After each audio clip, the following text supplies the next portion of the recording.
Hello everyone. तो आज हम लोग पढ़ने जा रहे हैं एंडोप्लाज्मिक रेटिकुलम के बारे में। तो यहीं से अपना क्या शुरू हो जाता है, एंडो मेम्ब्रेन सिस्टम शुरू हो जाता है। एंडो मेम्ब्रेन सिस्टम कि वो सिस्टम जो एक दूसरे का हेल्प करके एक फंक्शन को क्या करते हैं, एग्जीक्यूट करते हैं, है ना, एक दूसरे का साथ देते हुए। तो कौन कौन एक दूसरे का साथ देते हुए एक फंक्शन को परफॉर्म करते हैं यार? एक तो है हमारा एंडोप्लाज्मिक रेटिकुलम, एक है अपना गोल्गी बॉडी, एक है अपना लाइसोजोम, और लास्टली अपना वक्यूल। तो ये चारों ना एक दूसरे का हेल्प करते हुए एक फंक्शन को परफॉर्म करते हैं। ओके, तो आप लोग यहाँ पे एक नेटवर्क लाइक स्ट्रक्चर देख पा रहे हो क्या? इतना एरिया ये एरिया जो देख रहे हो आप, यही है अपना एंडोप्लाज्मिक रेटिकुलम। अभी जो मैंने ड्रॉ किया ना, यही है अपना क्या, एंडोप्लाज्मिक रेटिकुलम। एक नेटवर्क जैसा दिख रहा है, एक ट्यूब जैसा दिख रहा है, एक वेसिकल जैसा दिख रहा है। देख रहे हो, देख पा रहे हो? यहाँ पे तो ट्यूब जैसा दिख रहा है ना, पाइप जैसे गया है ऐसा लग रहा है। ओके, तो सबसे पहला पॉइंट मैं पढ़ रहा हूं। पहला पॉइंट क्या है? It forms a network like structure within the cell. Cell के अंदर ये एक नेटवर्क फॉर्म कर देता है जिससे ट्रांसपोर्ट में आसानी हो, है ना, सब्सटेंस को यहाँ से वहाँ भेजा जा सके बहुत आसानी से। एक नेटवर्क बन गया। पाइप में जैसे पानी फ्लो करता है ना, ऐसे ही यहाँ पे सब्सटेंसेस भी आराम आराम से एक जगह से दूसरे जगह पे फ्लो हो सकते हैं, राइट। ये एक नेटवर्क बना देता है सेल के अंदर। ओके, सेकेंड पॉइंट पे आते हैं। ये स्टार्ट कहाँ से होता है? It start from the nuclear membrane and continues to form a network. Okay, it starts from the nuclear membrane and continues to form a network. ये न्यूक्लियर मेम्ब्रेन से स्टार्ट होता है और एक नेटवर्क फॉर्म कर देता है। देखो यहाँ पे ये स्टार्ट कहाँ से हुआ है? न्यूक्लियर मेम्ब्रेन से ही स्टार्ट हुआ है। ये तुम्हारा जो ये हिस्सा है ये तो हो गया न्यूक्लियर मेम्ब्रेन, यहीं से स्टार्ट हुआ एंडोप्लाज्मिक रेटिकुलम और क्या फॉर्म कर दिया? एक नेटवर्क फॉर्म कर दिया। दिख रहा है? सिंपल है। अब नेक्स्ट पॉइंट पढ़ते हैं। ये पढ़ लिया कि ये एक नेटवर्क फॉर्म करता है सेल के अंदर, न्यूक्लियर मेम्ब्रेन से स्टार्ट होता है और एक नेटवर्क फॉर्म कर देता है। नेक्स्ट पॉइंट पे आते हैं। ओके, ये नेटवर्क से क्या फायदा मिला हमें? ये ट्यूब लाइक स्ट्रक्चर से क्या फायदा मिला हमें? हमें ये फायदा मिला कि सब्सटेंसेस यहां से वहां आराम आराम से फ्लो कर सकते हैं, राइट। साइटोप्लाज्म के एक जगह से दूसरे जगह पे हम प्रोटीन को भेज सकते हैं, राइट। और न्यूक्लियर के अंदर बाहर भी प्रोटीन हो सकता है। मतलब साइटोप्लाज्म से न्यूक्लियर के अंदर प्रोटीन गया या फिर न्यूक्लियर से साइटोप्लाज्म में प्रोटीन आया, और वो जो साइटोप्लाज्म में आया है वो किसके पास आया है? एक्चुअली में एंडोप्लाज्मिक रेटिकुलम के पास आया है, और एंडोप्लाज्मिक रेटिकुलम ने उसको एक जगह से दूसरे जगह पे भेज दिया, है ना। जैसे कि प्रोटीन पार्टिकल तुम्हारे एंडोप्लाज्मिक रेटिकुलम में फॉर्म हुए, जैसे ही प्रोटीन पार्टिकल तुम्हारे एंडोप्लाज्मिक रेटिकुलम में फॉर्म हुए, या तो हम उसको न्यूक्लियस के अंदर भेज सकते हैं, नहीं तो गोल्गी बॉडी के पास भेज देंगे, सो दैट वो और मॉडिफाई होता जाए, है ना। बहुत सिंपल है। तो एक जगह से दूसरे जगह में भेजने के लिए बहुत आसानी से हम लोग ये भेज सकते हैं bye the help of endoplasmic reticulum. तो तीसरा पॉइंट मैं वही लिया हूं कि because of this network like structure protein can be transported between the cytoplasm. मतलब साइटोप्लाज्म के एक जगह से दूसरे जगह पे भेज सकते हैं, या फिर गोल्गी बॉडी के पास भेज सकते हैं, या फिर न्यूक्लियस के पास भेज सकते हैं, है ना। तो because of this network like structure protein can be transported between the cytoplasm और between the nucleus and cytoplasm. मतलब साइटोप्लाज्म के एक जगह से दूसरे जगह पे तो भेज सकते हो, साथ ही साथ तुम न्यूक्लियस के अंदर भी भेज सकते हो bye the help of this network, क्योंकि ये न्यूक्लियस के साथ जुड़ा हुआ है। देखो ना, एंडोप्लाज्मिक रेटिकुलम बिल्कुल न्यूक्लियस, ये न्यूक्लियस हो गया और ये एंडोप्लाज्मिक रेटिकुलम हो गया। यहाँ से वहाँ सब्सटेंसेस इधर से उधर मूव कर सकते हैं, आराम से मूव कर सकते हैं ना, आराम से मूव कर सकते हैं। एंडोप्लाज्मिक रेटिकुलम से न्यूक्लियस में आए, न्यूक्लियस से एंडोप्लाज्मिक रेटिकुलम में गए। बहुत सिंपल। ये नेटवर्क से हमें कितना फायदा हो रहा है देखो। प्रोटीन मोलिक्यूल को साइटोप्लाज्म में कहीं भी भेज सकते हैं। साइटोप्लाज्म में अगर प्रोटीन फॉर्म हुआ तो उसको न्यूक्लियस के अंदर भी भेज सकते हैं बहुत आसानी से। देखा कैसे कोऑर्डिनेटेड वर्क कर रहा है, कितना फायदा हो गया हमारा एंडोप्लाज्मिक रेटिकुलम ये नेटवर्क की वजह से, है ना। नेक्स्ट पॉइंट पढ़ते हैं हम लोग अभी तक क्या पढ़ा? ये एक नेटवर्क लाइक स्ट्रक्चर है, ये न्यूक्लियर मेम्ब्रेन से निकलता है और एक नेटवर्क फॉर्म कर लेता है। तीसरा पॉइंट हमने क्या किया कि इस नेटवर्क की वजह से हमें क्या फायदा मिला? फायदा ये मिला कि प्रोटीन या कोई भी मोलिक्यूल्स जो है एक जगह से दूसरे जगह पे हम आसानी से भेज सकते हैं सेल के अंदर। प्रोटीन अगर एंडोप्लाज्मिक रेटिकुलम में बनता है तो साइटोप्लाज्म के थ्रू हम लोग उसको कहीं पे भेज सकते हैं, गोल्गी बॉडी के पास भेज सकते हैं, न्यूक्लियस के पास भेज सकते हैं, राइट। नेक्स्ट पॉइंट को पढ़ते हैं। और क्या फायदा देता है, एंडोप्लाज्मिक रेटिकुलम का जो सरफेस होता है ना, उसमें बहुत सारे बायोकेमिकल रिएक्शन हो सकते हैं। ये भी एक मजेदार चीज है कि इसका जो सरफेस है वो एक साइट प्रोवाइड करता है। इसका जो सरफेस है, एंडोप्लाज्मिक रेटिकुलम का जो सरफेस है, ये एक साइट प्रोवाइड करता है जहाँ पे बहुत सारे लिविंग रिएक्शन हो सके, बहुत सारे लिविंग रिएक्शन हो सकते हैं। तो many biochemical reactions takes place on its surface, many biochemical reactions takes place on its surface. दो फंक्शन पढ़ लिया, एक तो ट्रांसपोर्ट में आसानी हो रहा है और दूसरा बहुत सारे बायोकेमिकल रिएक्शन हो रहे हैं। दो फंक्शन पढ़ लिए, पहला फंक्शन क्या, ट्रांसपोर्ट ऑफ प्रोटीन्स हो रहा है, प्रोटीन ट्रांसपोर्ट में हेल्प कर रहा है।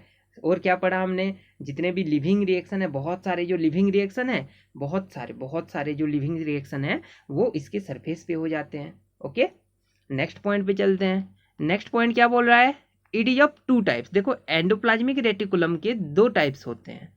It is of two types, one is the smooth endoplasmic reticulum and one is the rough endoplasmic reticulum.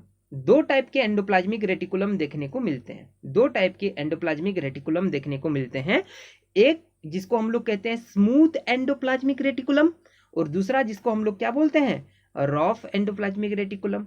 Smooth endoplasmic reticulum को हम SER लिखेंगे और रफ एंडोप्लाज्मिक रेटिकुलम को क्या लिखेंगे, RER लिखेंगे। Smooth endoplasmic reticulum SER, rough endoplasmic reticulum RER। Okay, तो यहाँ पे एक डायग्राम के थ्रू दिखाता हूँ। ये जो देख रहे हो ना, न्यूक्लियस के चारों तरफ देखो स्मूथ एंडोप्लाज्मिक रेटिकुलम, सॉरी ये रफ एंडोप्लाज्मिक रेटिकुलम है। ओके, और ये क्या है, स्मूथ एंडोप्लाज्मिक रेटिकुलम। दोनों को देख पा रहे हैं, ये तो हो गया रफ वाला हिस्सा, ये हो गया स्मूथ वाला हिस्सा, है ना। ये रफ एंडोप्लाज्मिक रेटिकुलम और ये स्मूथ एंडोप्लाज्मिक रेटिकुलम। सिंपल, समझ आ गया। तो यहाँ पे मार्किंग भी है, देख लो मार्किंग क्या है। यहाँ पे ये रफ एंडोप्लाज्मिक रेटिकुलम का मार्किंग है और ये स्मूथ एंडोप्लाज्मिक रेटिकुलम का मार्किंग है। समझ आ रहा है। ओके, नेक्स्ट पॉइंट को पढ़ते हैं हम लोग।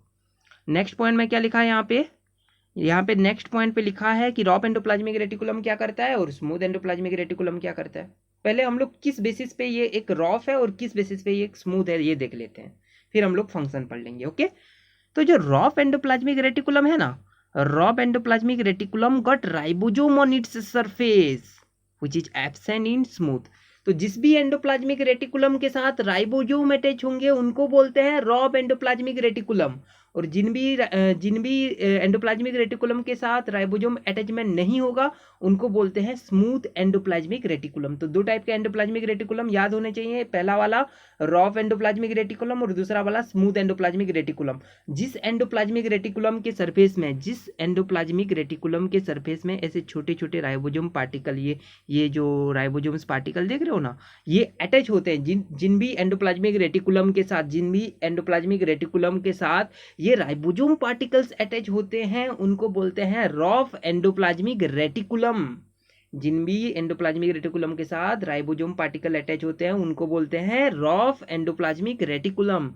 और जिन एंडोप्लाज्मिक रेटिकुलम के सरफेस पे कोई राइबोसोम दिखने को नहीं मिलता, यहाँ पे कोई राइबोसोम दिख रहा है क्या, नहीं, यहाँ पे दिख रहा है क्या, हाँ, तो ये हो गया रफ, ये हो गया स्मूथ। ओके, समझ आ गया।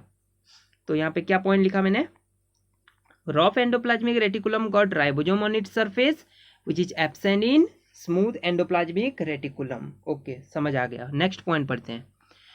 Rough endoplasmic reticulum perform protein synthesis. तो अगर आपको पूछा जाए प्रोटीन सिंथेसिस कौन करता है, तो रफ एंडोप्लाज्मिक रेटिकुलम करता है। क्यों करता है, क्योंकि इसके पास राइबोसोम होते हैं। रफ एंडोप्लाज्मिक रेटिकुलम के पास राइबोसोम होते हैं, इस वजह से वो क्या कर पाता है, प्रोटीन सिंथेसिस कर पाता है। जबकि मैं अगर बात करूं स्मूथ एंडोप्लाज्मिक रेटिकुलम के बारे में, तो ये लिपिड सिंथेसिस करता है। क्या smooth endoplasmic reticulum protein synthesis कर सकता है, नहीं। क्या smooth endoplasmic reticulum protein synthesis कर सकता है, नहीं। क्यों नहीं कर सकता, क्योंकि इसके सरफेस पे क्या नहीं होते, राइबोसोम नहीं होते। ओके, नेक्स्ट पॉइंट क्या पढ़ा हमने, smooth endoplasmic reticulum perform lipid synthesis and some hormone. एक स्पेशल टाइप का हार्मोन होता है स्टीरॉयड हार्मोन, जो आगे आपके बड़े क्लासेस में आएगा। ओके, तो ये जो स्टीरॉयड हार्मोन्स होते हैं, ये जो लिपिड होते हैं, ये कौन सिंथेसिस करता है, smooth endoplasmic reticulum. So what is the function of rough endoplasmic reticulum, protein synthesis. What is the function of smooth endoplasmic reticulum, lipid synthesis and steroid hormone synthesis. Okay, अब क्या होता है, ये जो एंडोप्लाज्मिक रेटिकुलम है ना अपना, ये जो एंडोप्लाज्मिक रेटिकुलम है अपना, वो मेम्ब्रेन बायोजेनेसिस में हेल्प करता है। एक टर्म लिखा गया है आपके एनसीईआरटी बुक में, अच्छे से पढ़ना, मेम्ब्रेन बायोजेनेसिस बोल के एक टर्म दिया गया है, इसका मतलब समझो थोड़ा। देखो रॉब एंडोप्लाज्मिक रेटिकुलम प्रोटीन को फॉर्म कर रहा है, और स्मूथ एंडोप्लाज्मिक रेटिकुलम आपका लिपिड को फॉर्म कर रहा है। ये लोग बाद में गोल्गी बॉडी में क्या होते हैं, मॉडिफाई होते हैं। ये लोग बाद में क्या होते हैं, मॉडिफाई होते हैं। कहाँ पे, गोल्गी बॉडी में। और बाद में वो लोग कहाँ चले जाते हैं, सेल मेम्ब्रेन के फॉर्मेशन में चले जाते हैं।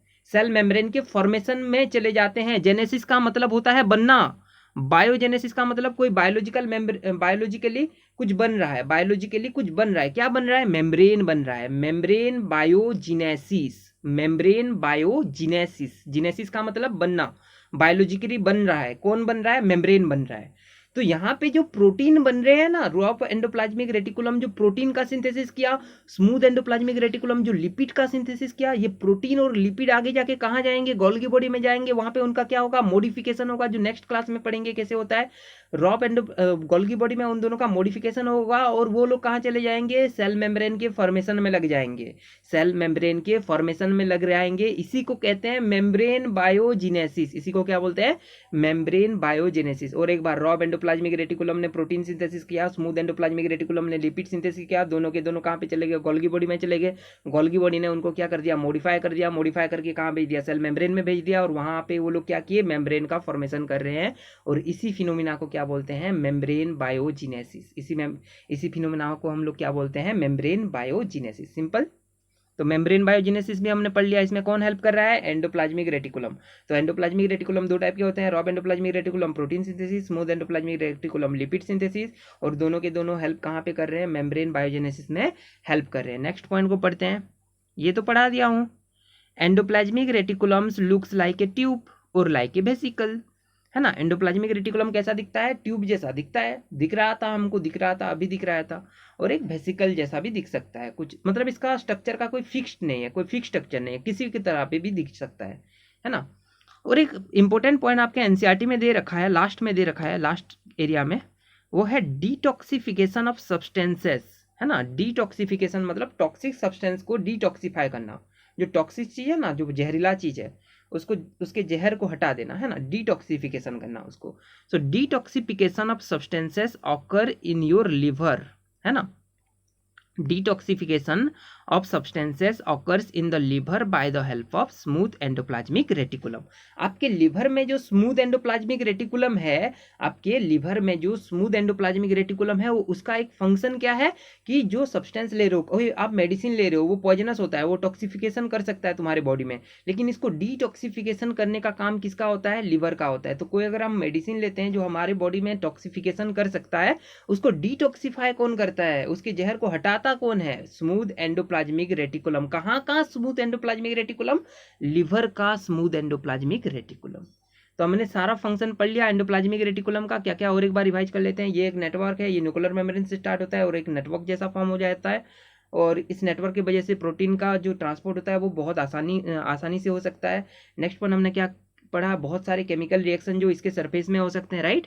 बहुत सारे केमिकल रिएक्शन इसके सरफेस पे हो सकते हैं, बहुत सारे केमिकल रिएक्शन इसके सरफेस पे हो सकते हैं। ये दो टाइप का होता है, एक तो होता है स्मूथ एंडोप्लाज्मिक रेटिकुलम, एक होता है rough endoplasmic reticulum. Smooth endoplasmic reticulum क्या करता है, लिपिड सिंथेसिस करता है, जबकि रॉब एंडोप्लाज्मिक रेटिकुलम क्या करता है, प्रोटीन सिंथेसिस करता है। याद है सब, ओके। नेक्स्ट पॉइंट हमने क्या पढ़ा, मेम्ब्रेन बायोजेनेसिस में कैसे हेल्प करते हैं देख लिया। इसके अलावा हमने क्या बोला कि डिटॉक्सिफिकेशन ऑफ सब्सटेंसेस जो होता है वो स्मूथ एंडोप्लाज्मिक रेटिकुलम करता है। कहाँ पे करता है, लिवर में करता है, ओके। तो ये डायग्राम आप एक बार देख लो। ये न्यूक्लियस से शुरू हुआ, कौन शुरू हुआ, रॉब एंडोप्लाज्मिक रेटिकुलम है ये कौन है, स्मूथ एंडोप्लाज्मिक रेटिकुलम है। ये डायग्राम में भी न्यूक्लियस के बारे में ज़्यादा बताया गया है यहाँ पे, बट ये हम लोग देख सकते हैं कि एंडोप्लाज्मिक रेटिकुलम इसको कैसे, न्यूक्लियस को कैसे घेरे हुए है, ओके। समझ में आ गया। तो वीडियो को लाइक कर देना और चैनल को क्या कर देना, सब्सक्राइब। तो नेक्स्ट वीडियो में मिलते हैं, बाय बाय।